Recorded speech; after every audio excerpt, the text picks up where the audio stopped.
Bem-vindo. Psicografias e relatos espirituais. Gratidão pela sua companhia e inscrição no canal.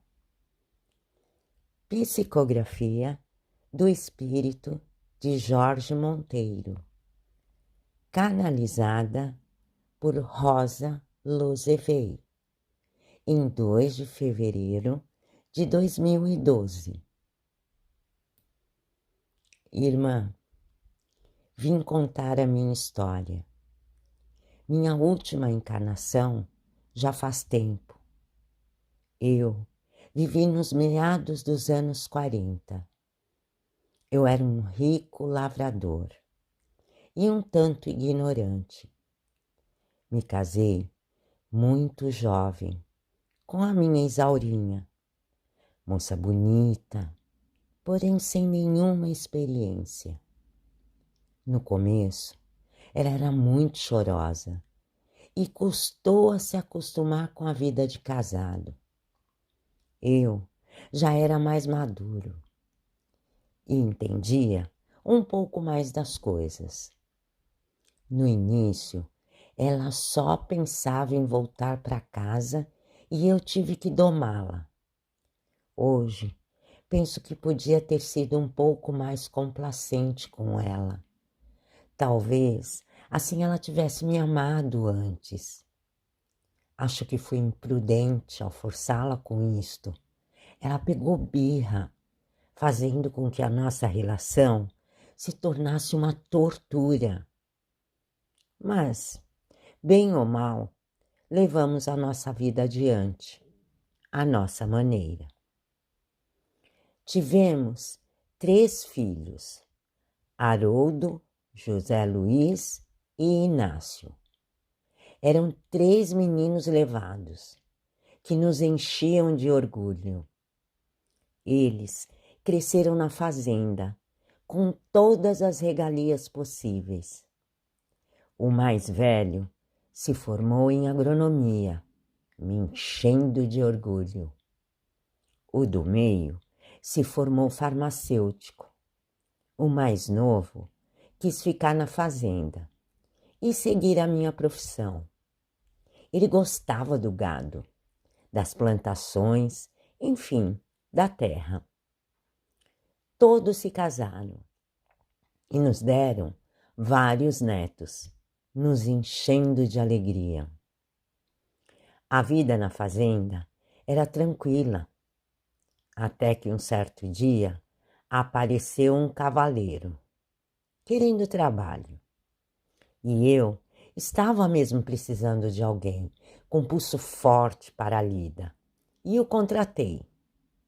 No início, tudo ia bem. Ele me pareceu interessado no trabalho, embora fosse um sujeito um tanto esquisito.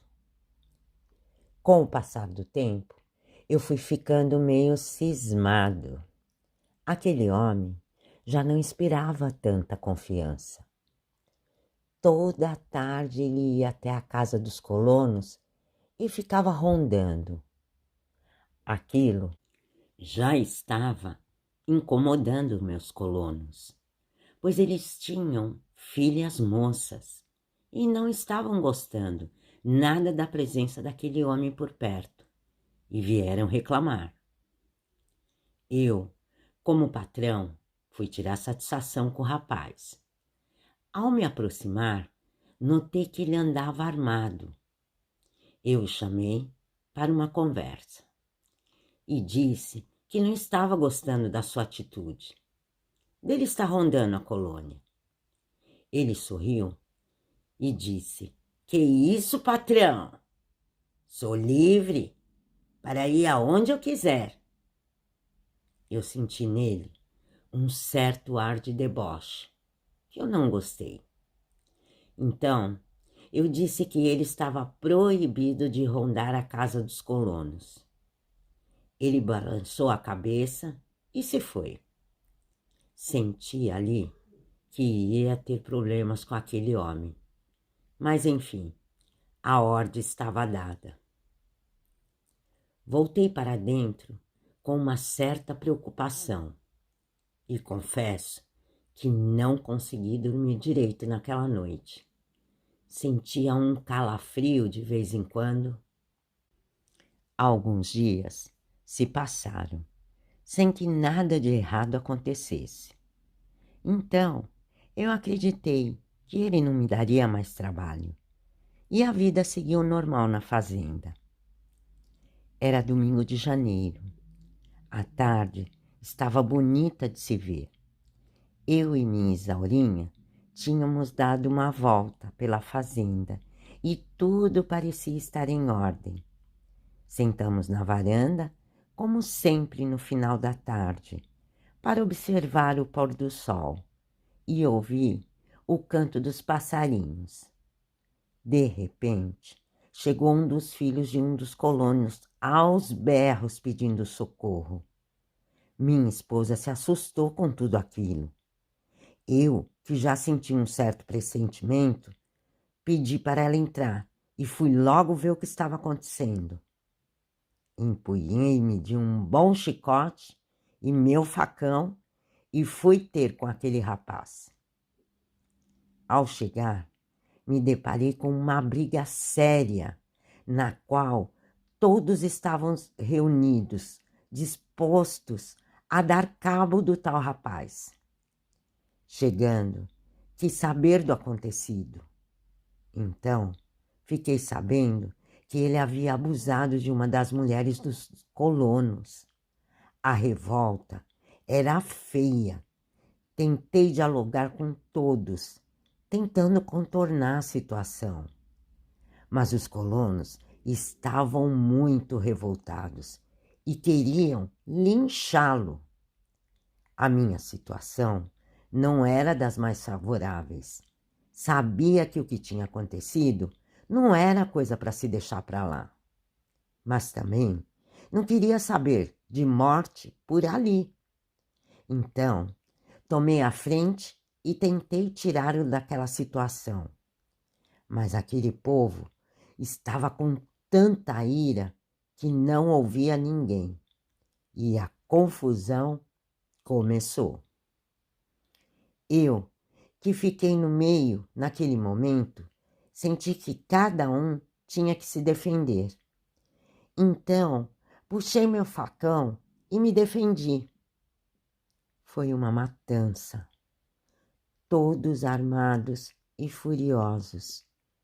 Mas, enfim, a briga terminou com 3 mortos, o tal sujeito e mais 2 colonos. Acho que aquele dia foi o pior dia da minha vida.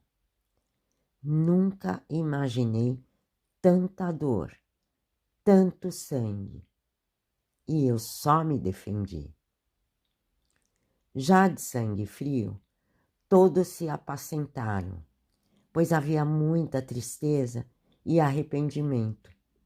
Apesar do erro, não havia necessidade para tanto, mas a tragédia estava feita e agora só restava lamentar.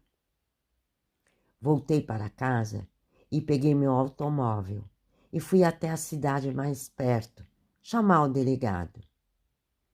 Ninguém foi condenado, apesar das mortes, mas aquela fazenda nunca mais foi a mesma. Só restou a dor e sofrimento de um ato mal impensado. Às vezes, eu me perguntava se seria mesmo necessário tanta barbaridade e ter chegado a tal ato. Envelheci naquela fazenda, que era tudo para mim, mas confesso que nunca consegui compreender tal sucedido. Às vezes, me via assombrado com aquelas cenas em meus sonhos. De certa forma, eu me sentia culpado por tudo aquilo. Já aqui do outro lado, compreendi que nada é por acaso. Aqueles seres, de certa forma, eram inimigos do passado e que ninguém escapa do destino traçado. embora podemos mudá-lo. Esta é a obrigação de cada um, é fazer o melhor. Basta ter bom senso e evitar o ódio em seus corações, o que não aconteceu com aqueles seres. O homem deve ter precaução e tentar amenizar certos acontecimentos, por mais difícil que sejam. Algumas situações sempre pode se resolver com coerência. O homem ainda não perdeu a fúria que há dentro dele e às vezes acho que nem se preocupam em modificar seus padrões de pensamento, contido dentro de si, se tornando presas fácil do mal, vindo a se arrepender amargamente mais tarde, quando já se encontra aqui, deste lado. Mas aí já foi muito tempo perdido. Os padrões de comportamento dos seres humanos pouco têm mudado e é hora de se preocuparem um pouco mais com suas atitudes de primatas, ainda latentes dentro de si. É preciso mudar o comportamento, as atitudes, os procedimentos para que haja evolução, pois somos conscientes do que é certo e errado.